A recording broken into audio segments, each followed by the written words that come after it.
वेगवान घडामोडी, थेट सत्य आणि निडर पत्रकारिता. अफवांना नाही तर तथ्यांना देतो आम्ही जनतेचा आवाज. शोध बातमीचा, वेध सत्याचा. तुम्ही पाहत आहात सूर्यवार्ता न्यूज. जनतेचा विश्वास, सत्याचा प्रकाश.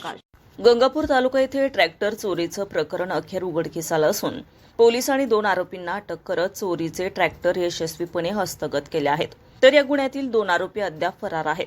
न्यायालयाने अटक केलेल्या आरोपींना 1 दिवसाची पोलीस कोठडी मंजूर केली आहे. आरिफ नजीर शेख, वय वर्ष 25, राहणार शिंगी, तालुका गंगापूर यांच्या तक्रारीवरून हा गुन्हा नोंदवण्यात आला होता. दिनांक 28 फेब्रुवारीला मध्यरात्री शिंगी शिवारातून अज्ञात चोरट्यांनी ट्रॅक्टर चोरी केल्याची घटना घडली होती. पोलीस ठाणे गंगापूर येथे ट्रॅक्टर चोरी प्रकरणी गुन्हा दाखल करण्यात आला होता. या प्रकरणात चोरीस गेलेले सोनालिका कंपनीचे निळ्या रंगाचे ट्रॅक्टर क्रमांक MH57/1489 पोलिसांनी शोधून काढले. सीसीटीव्ही फुटेजमध्ये चोरीचा ट्रॅक्टर एका पांढऱ्या रंगाच्या कारच्या उजेडात बाजाठाणकडे नेत असल्याचं स्पष्ट झालं. पुढील तपासात सदर ट्रॅक्टर कलमपूर, तालुका श्रीरामपूर येथे महानुभव पंत मंदिराच्या बाजूला उभे असल्याची माहिती मिळाली. त्यानुसार पोलीस हेड कॉन्स्टेबल विजय पाखरे यांनी स्टाफसह घटनास्थळी धाव घेतली असता ट्रॅक्टर विक्रीच्या उद्देशाने नेत असलेले 2 संशयित ताब्यात घेण्यात आले.